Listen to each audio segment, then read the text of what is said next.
오늘 이렇게 다시 코로나가 재확산되어서 온라인 예배를 드리다 보니 우리 올 봄에 우리 생명샘교회가 온라인 예배를 드리던 그 상황에 다시 기억이 됩니다.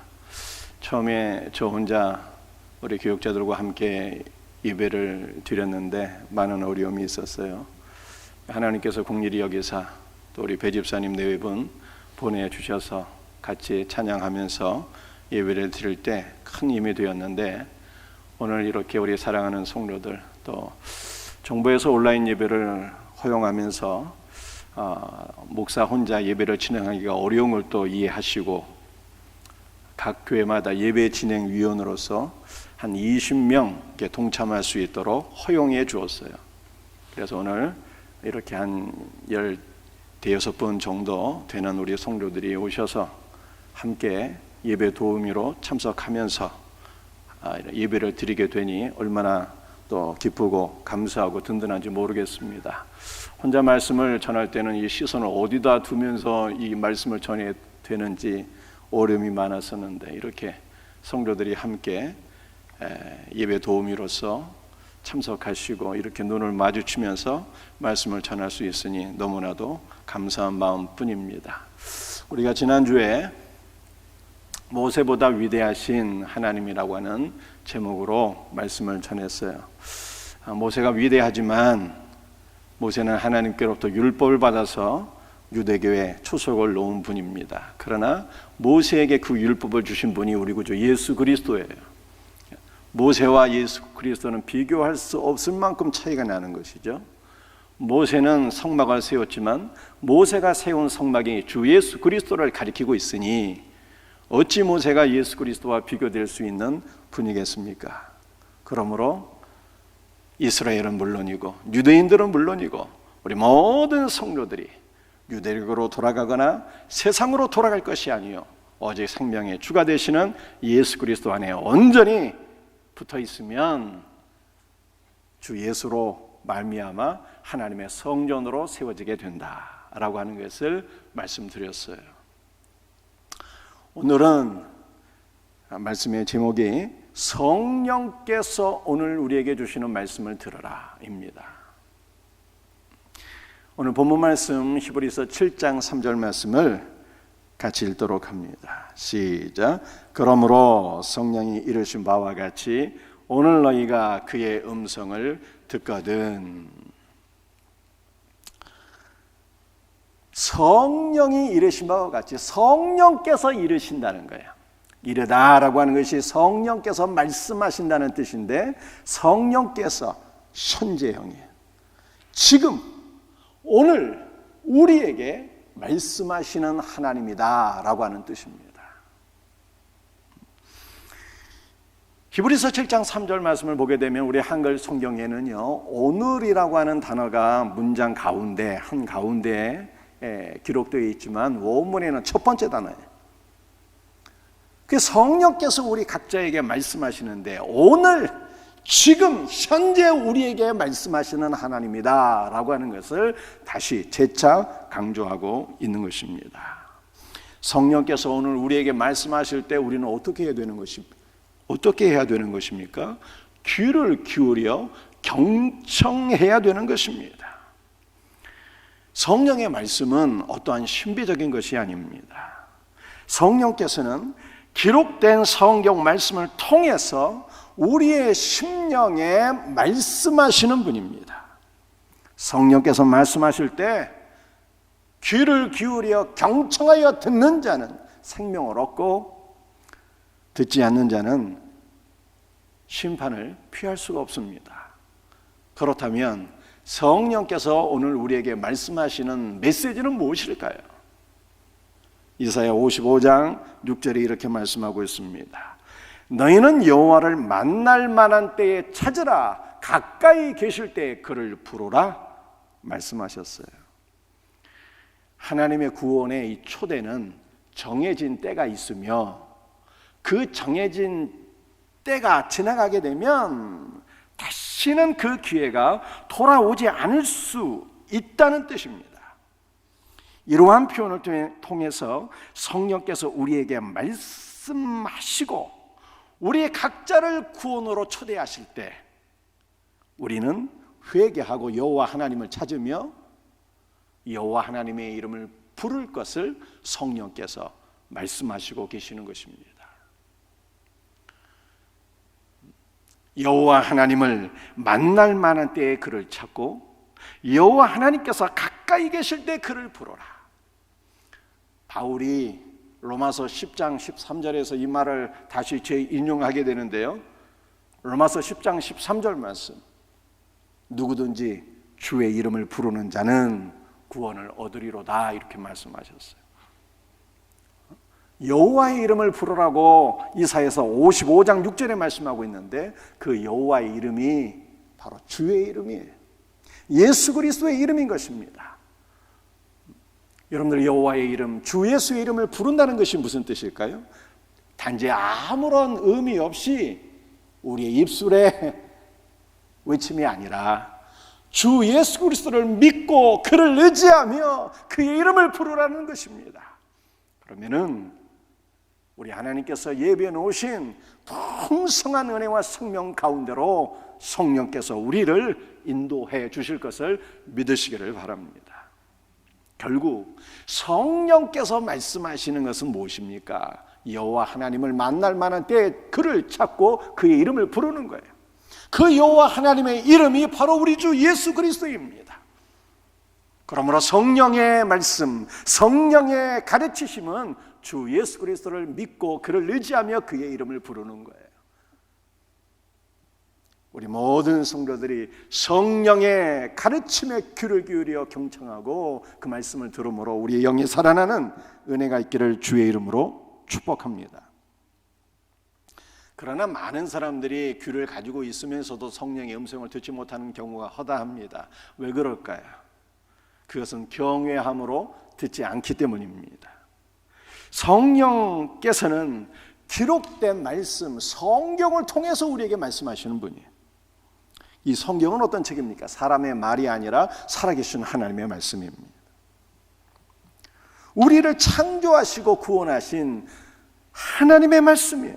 성경은 오리가 없는 진리의 말씀이며 무한한 사랑의 말씀이며 반드시 순종해야 되는 권위 있는 왕의 말씀입니다. 그러므로 성령께서 성경을 우리에게 말씀하실 때 우리는 경외함으로, 이 말이 인간의 말이 아니라 권위 있는 하나님의 말씀이기 때문에 마땅히 경외함으로 주의 말씀을 경청해야 합니다. 여러분들, 경외함으로 주님을 사랑하고 두려워하는 이 마음으로 주님의 말씀을 듣지 않는다면 우리는 경청할 수가 없는 것입니다. 많은 사람들이 성령께서 주시는 말씀을 경청하지 못하는 것은 세상의 소리를 너무 많이 듣고 있기 때문입니다. 세상의 소리를 듣기 위하여 우리의 마음이 활짝 열려 있다면 우리는 성령께서 주시는 말씀을 들을 수가 없어요. 뉴스나 드라마, 스포츠, 연애 프로그램에 너무 많은 관심을 기울이게 될 때 우리는 살아계신 주님의 음성을 들을 수가 없습니다. 성령의 음성을 듣기 위해서는요, 우리의 마음이 집중돼야 돼요. 마음이 여러 가지 세상의 소리로 분산되는 것이 아니라 우리의 마음이 주를 향하여 집중될 때 성령께서 우리 각자에게 말씀하시는 음성을 듣게 될 것을 믿으시기를 바랍니다. 많은 사람들이 성령의 말씀을 듣지 못하는 이유는 오늘 들어야 할 말씀을 내일로 미루기 때문입니다. 성령께서는요, 지금 현재 오늘 우리에게 말씀하시는 분이에요. 따라서 성도는 지금 말씀을 듣고 순종해야지, 어떠한 경우에도 연말에 나중에 시간이 날 때 지금은 직장일이 너무 바쁘고 분주합니다, 나중에 은퇴하면 신앙생활 제대로 할게요, 이런 마음을 갖고 있는다면 우리는 결코 성령의 음성을 들을 수가 없습니다. 성령께서는 오늘 우리에게 말씀하시는 분이지만 사탄은 뭐라고 속삭거릴까요? 내일 들으면 돼, 이렇게 우리를 유혹합니다. 세상에 믿지 않는 분들이 선호하는 말 역시 내일입니다. 바빠요. 이렇게 분주한데 교회 다닐 시간이 내가 어디에 있습니까? 혹은 저는 지금 너무 건강하고요. 나중에 죽기 전에 예수님 믿고 죽겠습니다. 이렇게 말씀하시는 분들이 많아요. 그런데 제가 이때까지 살면서 보니까 갑자기 죽는 분들의 특징이 있더라고요. 여러분들 갑자기 돌아가시는 분들 대부분의 많은 사람들이요, 건강한 사람들이 어느 날 갑자기 쓰러지게 됩니다. 골골 80이라는 말도 있잖아요. 오히려 골골거리는 분들이요, 자기 몸 보살피면서 조심하면서 오래 사는 것이지 건강한 사람들은 하루아침에 꺾이더라고요. 따라서 나는 지금 건강하니까요, 예수님 믿을 필요성을 느끼질 못하고 나중에 죽기 전에 예수 믿고 천국 가겠습니다. 여러분들 자신의 내일을 이렇게 우리가 보장할 수 있을까요? 우리는 건강하든 건강하지 아니하든 지금 성령께서 주시는 말씀에 귀를 기울여 경청해야 되는 것입니다. 우리에게 내일은 없는 것입니다. 세상에 믿지 않는 분들만 아니라 예수를 믿는 성도들조차도 너무나도 많은 불신앙의 말을 하고 있는데 그것은 바로 내일이라는 거예요.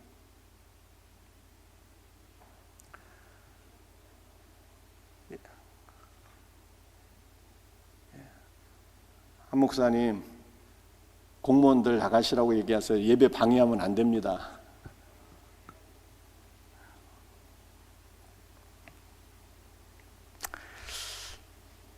많은 이 성도들조차도 불신앙의 말, 내일이란 말을 너무 많이 해요. 내일부터 성경 읽죠 뭐.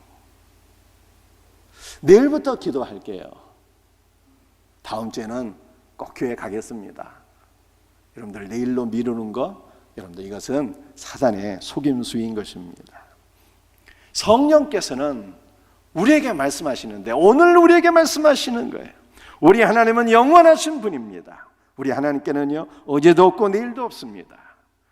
우리가 과거라 미래라 부르는 것은 있을지라도 우리 하나님은 시간을 초월해서 계시는 분이기 때문에 우리 하나님은 영원하신 분이고 우리 하나님께는 오직 현재만 있을 뿐이에요. 따라서 우리 하나님께서는요, 지금 나에게 말씀하시는 분이에요. 따라서 성도가 성령께서 하시는 말씀을 듣는 것은 오늘이어야 합니다. 오늘 지금 우리가 성령의 말씀을 듣고 오늘 우리가 지금 성령의 말씀에 순종해야 우리가 사는 것입니다. 오늘 우리가 주의 말씀을 듣지 않고 내일로 미루는 것은 성령에 대해서 우리의 마음을 닫아버리는 것이요, 성령께서 주시는 모든 은혜와 은사와 능력과 복을 스스로 차단해버리는 것입니다. 우리가 전심으로 성령의 음성을 듣기 위하여 경청하기 전에는 결단코 하나님께서 우리를 위해서 예비해 놓으신 은혜와 생명 가운데로 나아갈 수가 없어요.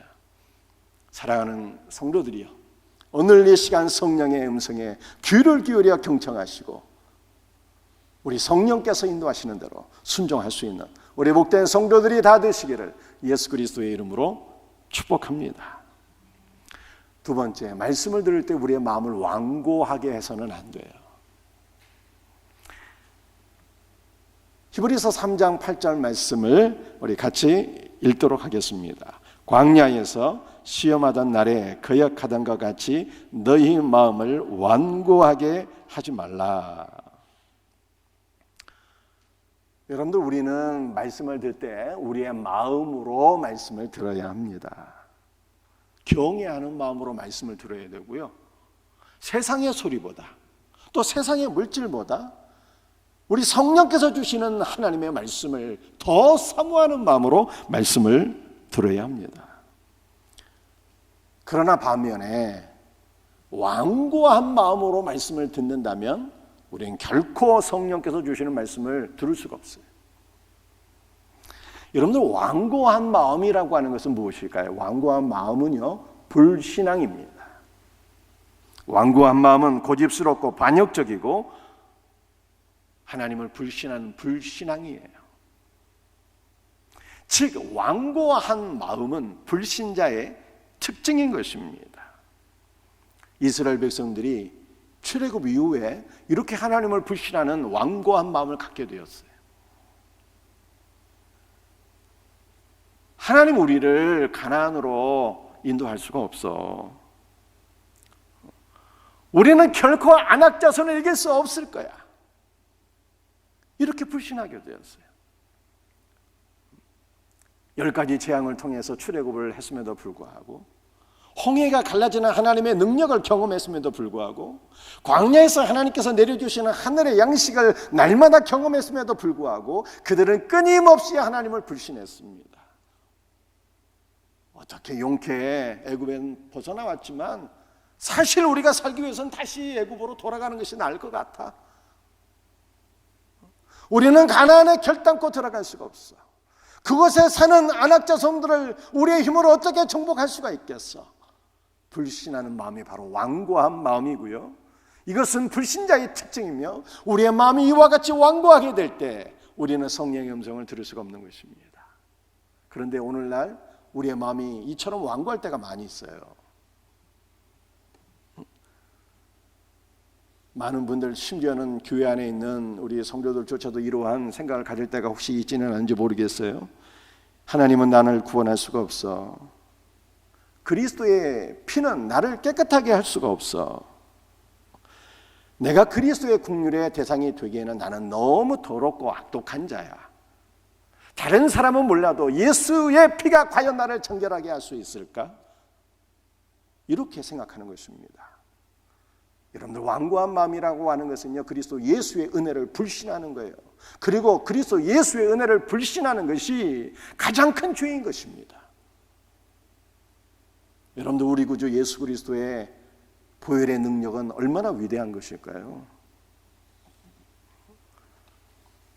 제가 이번 주 새벽에 성전에 관한 말씀을 드리면서 역대하 4장 2절 말씀에 2절 말씀을 함께 나누었는데, 우리 잠깐 한번 다시 생각해 보겠습니다. 우리 말씀 한번 같이 읽어볼까요?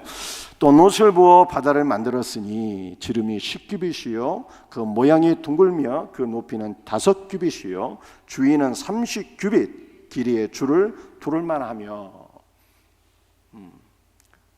모세가 성막을 만들었을 때는요, 성막에서 제사장들의 수족을 정결하게 하기 위해서 물두멍이라고 하는 것을 제조했습니다. 그런데 솔로몬 성전은 물론 물두멍도 있었지만 놋바다가 있었는데요, 여러분들, 놋바다라고 하는 것이 어디 있을까요? 어떻게 생겼습니까? 바로 이렇게 생겼어요.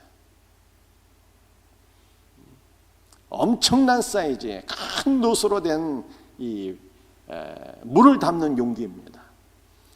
이 놋그릇 안에 물이 얼마나 많이 담겼는지 마치 사람이 육안으로 볼 때 바다 같다, 이 안에 있는 물이 바다 같다 해서 이게 놋바다예요. 이 놋바다는 제사장들의 몸을 정결하게 하는 그 의식을 위하여 물을 담아놓는 그 용기였습니다.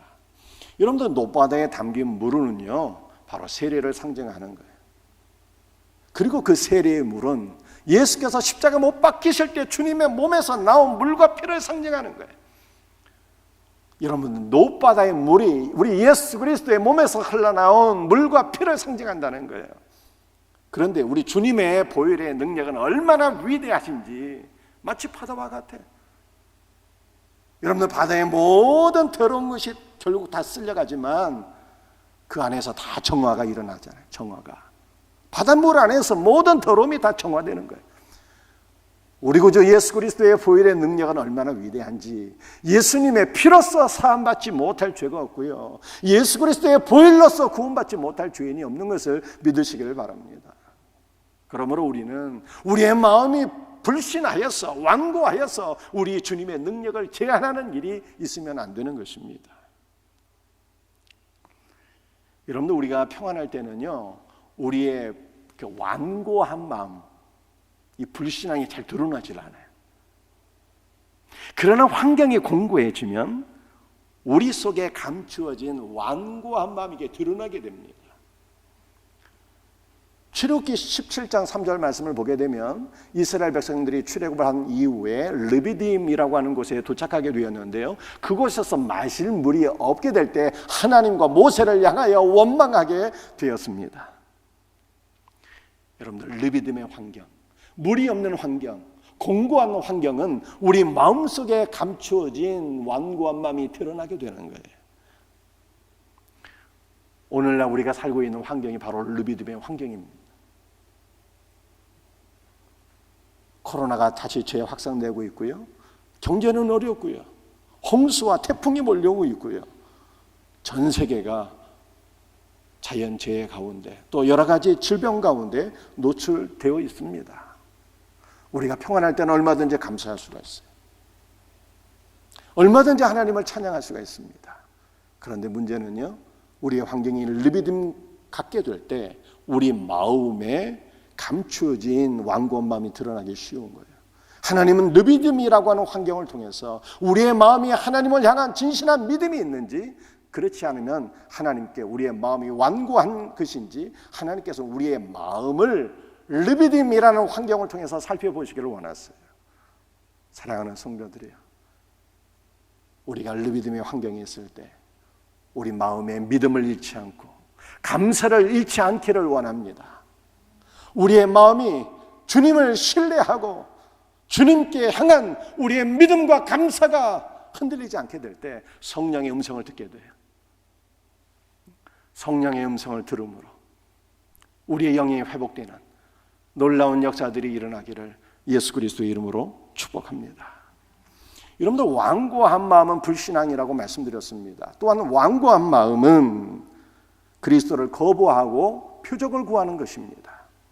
히브리서 3장 9절 말씀을 함께 읽겠습니다.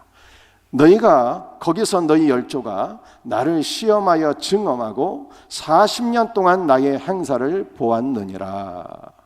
이스라엘은 40년 동안 광야에서 하나님의 행사를 보았습니다.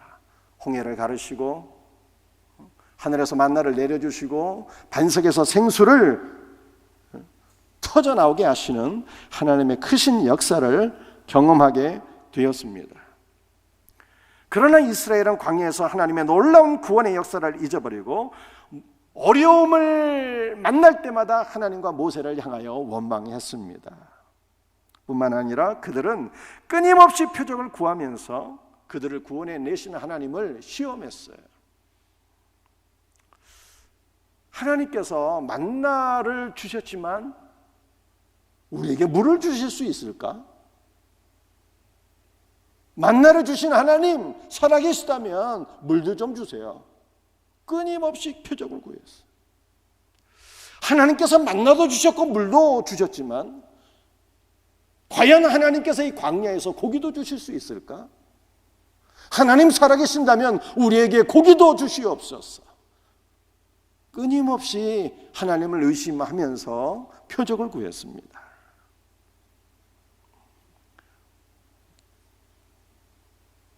여러분들, 표적을 구하는 것은요, 참된 믿음이 아니에요.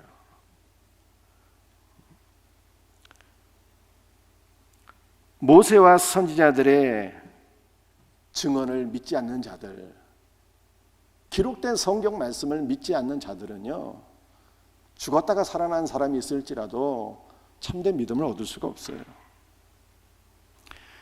성경이 말씀하고 있는 참된 믿음은 표적을 구하는 믿음이 아니라 살아계신 하나님 성령께서 오늘 기록된 말씀을 우리에게 선포하실 때 그 말씀을 듣고 믿는 것입니다.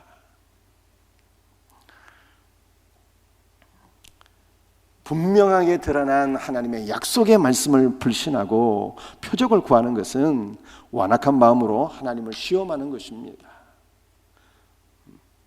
이스라엘의 광야 시대가 안고 있었던 가장 심각한 문제점은 하나님의 말씀을 불신하는 것이었습니다. 많은 사람들이 하나님의 말씀을 불신하고 끊임없이 표적을 구하고 있습니다. 왜 그럴까요?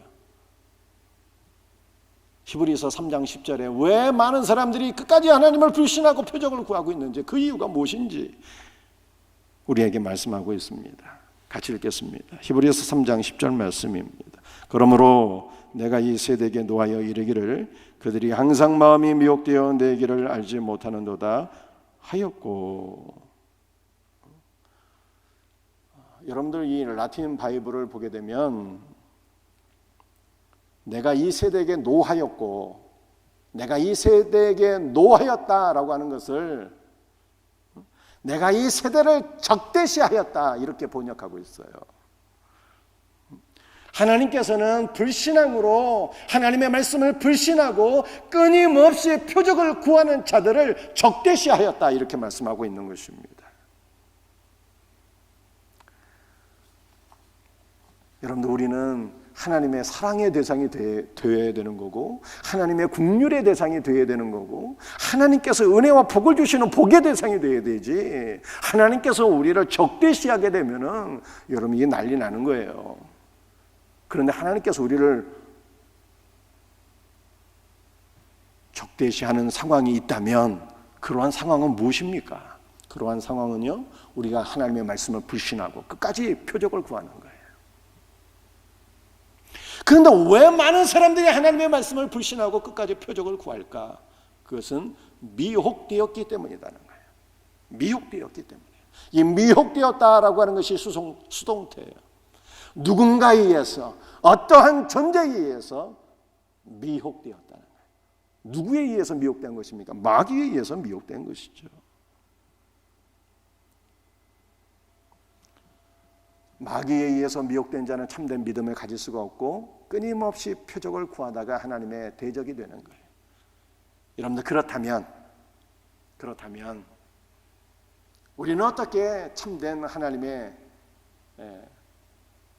말씀을 믿을 수 있는 믿음을 소유할 수 있을까요? 어떻게 하면은 우리가 완고한 상태에서, 불신의 상태에서, 미혹의 상태에서 벗어나서 참된 믿음의 사람이 될 수 있는 것입니까? 그 해답이 히브리서 4장 12절에 기록되어 있어요. 히브리서 4장 12절 말씀을 함께 읽도록 하겠습니다. 하나님의 말씀은 살아있고 활력이 있어 좌우에 날선 어떤 검보다도 예리하여 혼과 영과 및 관절과 골수를 찔러 쪼개기까지 하며 또 마음의 생각과 뜻을 감찰하나니. 하나님의 말씀은 살았고 능력이 있어 좌우에 날이 선 검과 같다. 좌우에 날이 섰대요. 좌우에 날이 선 검이라고 하는 것은 바로 신약과 구약의 말씀을 가리키는 것이에요. 그리고 이 신약과 구약의 말씀이 우리 마음 안에 있는 모든 완고한 마음, 불신앙의 마음을 다 베어버리고 우리에게 참된 믿음을 가져다 주는 것입니다. 그래서 하나님의 말씀의 이 기능이 두 가지예요.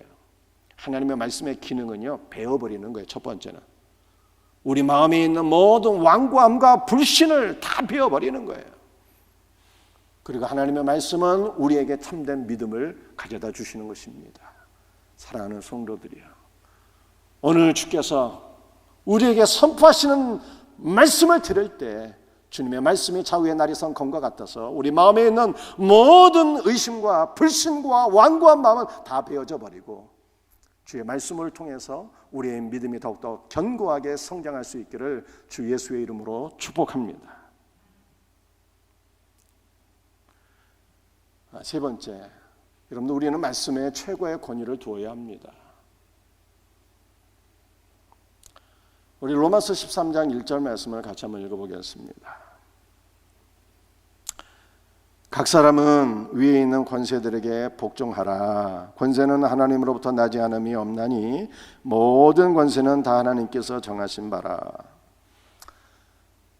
우리 사랑하는 성도님들, 최근의 사태와 관련해서 좀 성경을 통해서 특별히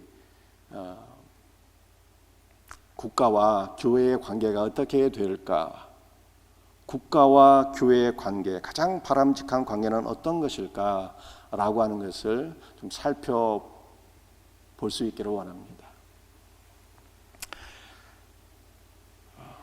로마서 13장 1절 말씀이죠. 각 사람은 위에 있는 권세들에게 복종하라, 이렇게 말씀하셨어요. 그런데 이 뉴 킹 제임스 버전은 각 사람을 어떻게 번역했는가 하면은 이 soul이다, 이렇게 번역했어요. 이 soul은 body, 육체와 spirit, 영의 중간 상태를 의미하는 거예요. 그러니까 각 사람은 마음으로 위에 있는 권세에게 복종해야 된다, 이렇게 말씀하고 있는 것입니다. 로마서 13장 1절 하반절을 보게 되면 모든 권세는 다 하나님께서 정하신 것이라 이렇게 말씀하고 있어요. 그러니까 이 땅에서 존재하는 모든 권세는 다 하나님께서 세워주신 권세다라고 하는 뜻입니다. 즉 정부의 권위와 권세의 근원이 하나님께 있다는 뜻이에요. 따라서 바울은 성도가 정부의 권위를 인정하고 법과 질서들을 지켜야 할 이유를 제시한 것입니다. 누구든지 국가의 권위를 무시하고 사람마다 자기가 옳게 생각하는 대로 행하고자 한다면 이 세상은 무법천지가 될 것이고 사회의 안정은 기대할 수가 없습니다. 하나님께서는 이러한 무질서를 막기 위해서 국가를 세워주셨고 국가의 권위, 백성들을 통치할 수 있는 권위와 권세를 허락하신 것입니다.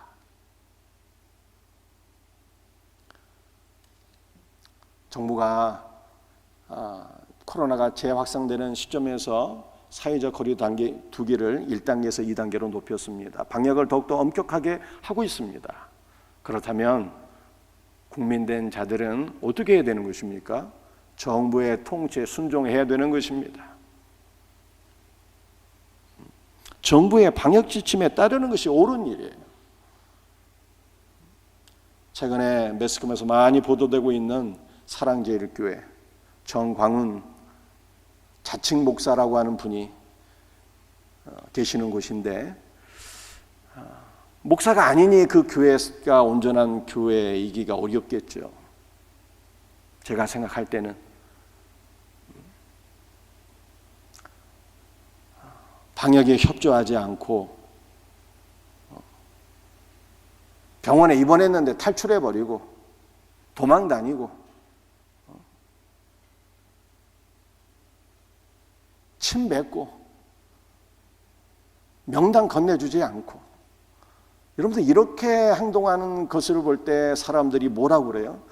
야, 교회가 신천지보다 더 못하구나, 이런 평가를 내리고 있으니 이게 어떻게 되는 것입니까?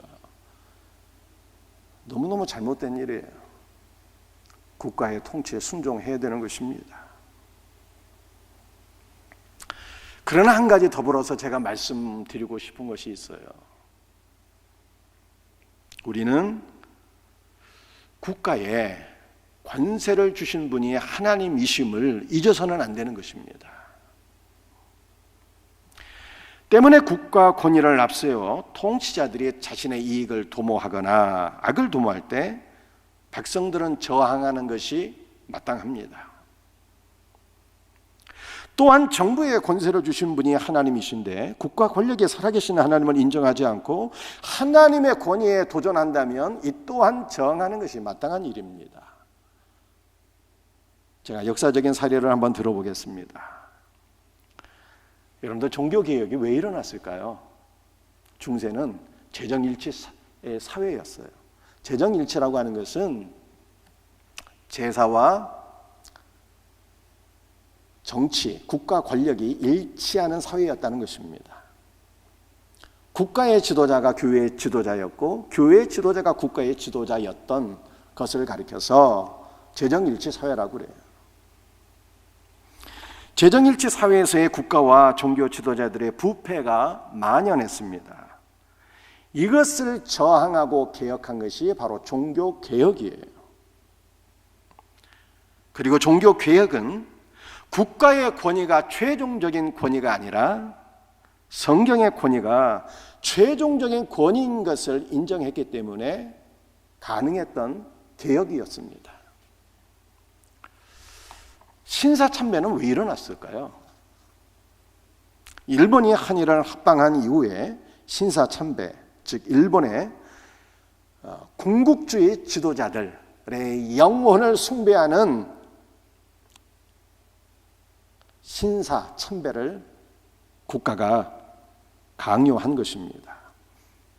그리고 그 국가의 권위에 저항하지 못함으로 말미암아 일어난 것이 바로 신사참배예요. 즉 신사참배는 성경의 권위보다 국가의 권위를 더 앞세웠기 때문에 일어난 것이었습니다.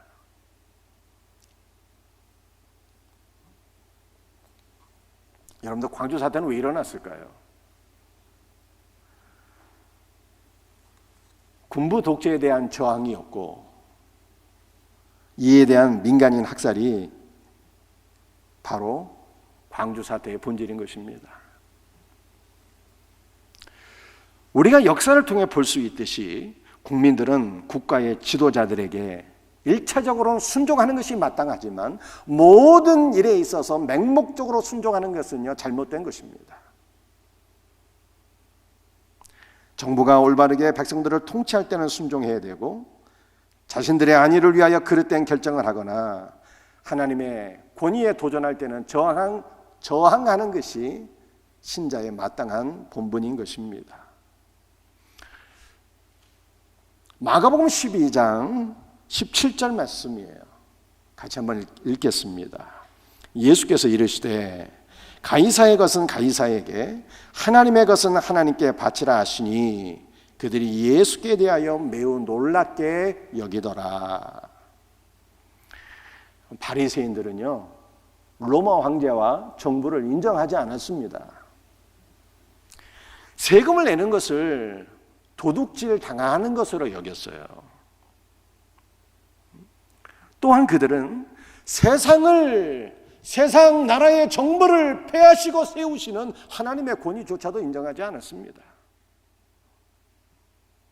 반면에 우리 예수님께서는요, 세금 내는 것을 주인에게 바치는 것으로 이해하셨고, 그래서 가이사의 것은 가이사에게, 하나님의 것은 하나님께 바치라고 말씀하셨습니다. 세금은 국가의 것입니다. 11절은 누구의 것입니까? 하나님의 것이죠. 사실은 모든 것이 하나님의 것이에요. 모든 것이 하나님의 것임을 인정하는 것이 또 11조입니다. 따라서 성도는 국가의 권세를 인정하므로 세금은 국가에 내고, 하나님의 것은 하나님의 권위를 인정하므로 신앙 고백으로 하나님께 11조는 드려야 되는 것입니다. 로마 황제는요, 하나님의 권세를 인정하지 않고 하나님의 영광을 찬탈했습니다. 로마 황제는 돈에 자신의 형상과 글을 새겨놓고 황제 숭배를 요구했어요.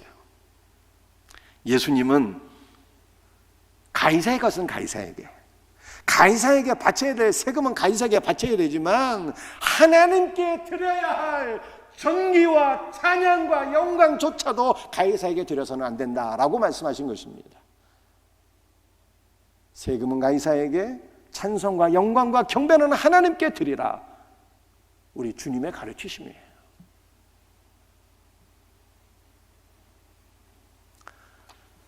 사랑하는 성도들이여, 북이 총 1800교회가 정부의 방침에 저항하게 되었습니다. 북이총이라고 하는 것은 부산 기독교 총연합회의 약자입니다.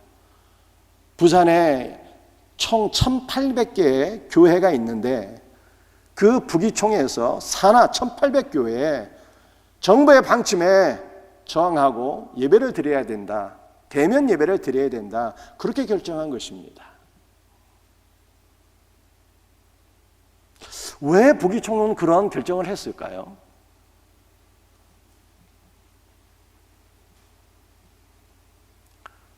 그것은 국가 공권력이 부당하게 예배를 결정할 수 없기 때문입니다. 우리는 지금 재정일치 사회에 살고 있는 것이 아니라 정교 분리의 사회 속에 살고 있습니다. 따라서 예배에 관한 문제는 협조를 구해야 되는 것이지, 정부가 일방적으로 공권력을 통해서 예배를 결정할 수 있는 것이 아닙니다. 그것도 기독교를 바이러스의 온상지로 규정하면서 예배를 금지하는 것은요, 있을 수가 없는 일이에요. 8.15 광복절 집회는 분명히 잘못된 것입니다. 일부 극우주의 세력이 그렇게 이 코로나 방역 시대에 방역 지침을 어기면서 모인 것은 잘못된 일이에요. 분명히 알고 계셔야 돼요. 그러나 여러분들 이거 알고 계십니까? 8.15 동일한 같은 날이에요. 보신각에서 민노총 집회가 열렸어요. 수만 명 민노총 집회가 열렸습니다. 그리고 하루 전날 8월 14일에는 의사들이 수만 명이 모여서 데모했습니다.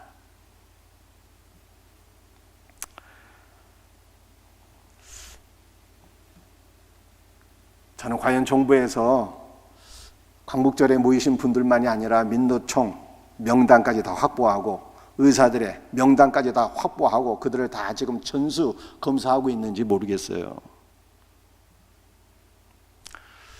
또 민노총에 가담한 그 모인 모든 곳에 사업장 다 폐쇄 명령 내리고 있는지, 8월 14일 날 데모한 모든 의사들 다 면허 정지하고 폐쇄 명령 내리고 있는지 모르겠습니다. 저는 합법적으로 선출된 현 정부를 부정하고 싶은 마음은요, 정말 전혀 없습니다. 그리고 온라인 예배를 부정하고 싶은 마음도 전혀 없습니다. 안전을 지키기 위해서 온라인 예배를 드리는 것도 필요한 일입니다. 그러나 제가 말씀드리고 싶은 것은 국가가 공권력으로 예배를 결정할 수 있는 것은 전혀 아니라는 것입니다.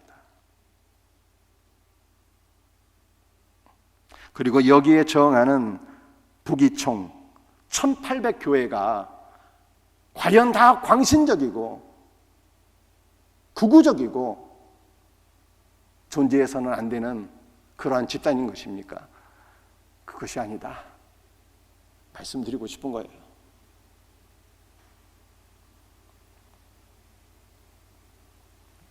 사랑하는 성도들이요, 우리는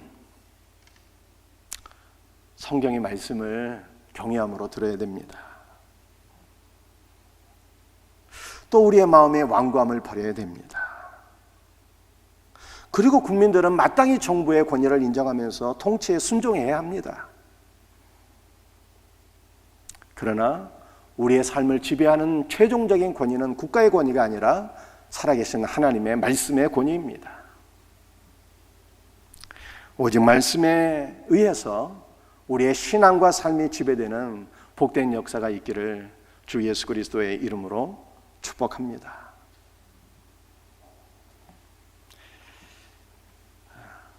기도하시겠습니다.